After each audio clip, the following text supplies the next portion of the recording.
Once upon a time, in a quiet village surrounded by golden fields and whispering trees, lived a humble man named Samuel.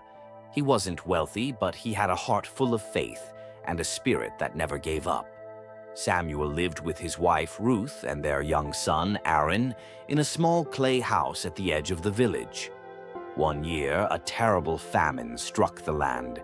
The rains failed, the rivers dried up, and the crops shriveled under the burning sun. Every day, families gathered under trees, discussing what little food they had left. The village granaries were almost empty, and many had already lost hope.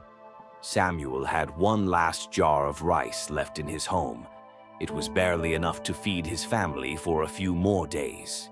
Ruth looked at the jar and said, "We must stretch this rice for as long as we can. Perhaps someone will bring help." But Samuel had a different idea. The next morning he woke up early, took out a small handful of rice from the jar, and placed it in a small clay bowl. Ruth watched in confusion as he walked out and placed the bowl on their front porch. "What are you doing?" she asked. "I'm offering it to the birds," Samuel replied calmly. "But we barely have enough for ourselves," she said, her voice trembling. "I know," Samuel said softly, "but if we still have something to give, we are not poor. And I believe that if we give with a true heart, God will provide." Day after day, Samuel continued this act. Each morning he took a handful of rice and offered it to the birds. The jar slowly emptied, and Ruth grew more anxious. But Samuel remained calm, always repeating the same words. Faith is not just asking, it is acting like you've already received. One evening, Aaron, their son, noticed something unusual. As he sat near the window, he saw a bird drop a grain near their doorstep. Then another bird dropped a tiny seed. The next morning, a few more birds came, not just to eat, but carrying small seeds in their beaks, dropping them around the porch. Ruth thought it was just chance, but Samuel smiled. Sometimes blessings don't arrive in the way we expect. Be patient. A few days later, as the last grains in the jar were nearly gone, a knock came at the door. It was a traveler, an old man carrying a large sack. "I've been walking for days," he said. "May I rest here a while?"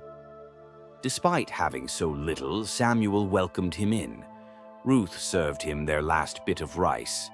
The next morning, the traveler stood at the door, ready to leave. Before he did, he reached into his sack and handed Samuel a small pouch. "This is for your kindness," the man said. "It's a special kind of seed. Plant it, water it, and see what happens."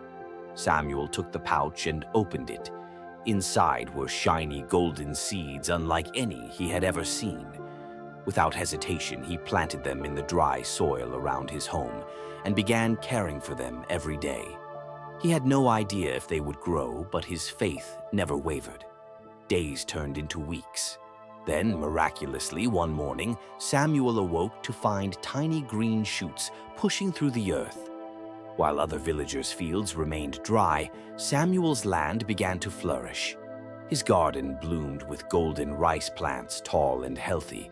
People from around the village came to see the miracle. They asked him, "What did you do differently?" Samuel replied with a quiet smile, "I believed. I gave even when I had little, and I trusted that God would provide." In time, Samuel had enough rice to feed his family and share with others. His small act of faith not only saved his home, it brought hope back to the entire village. Moral of the story: in life, we often wait for blessings before we act with faith. But true belief means moving forward even when we cannot see the outcome. Samuel didn't just pray for help, he lived as though help was already on the way. Faith isn't just about asking, it's about acting.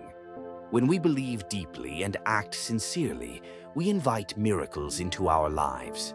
Like Samuel, those who give with a pure heart, even in hardship, often receive blessings they never expected. Believe, act, trust. That is the path through every storm.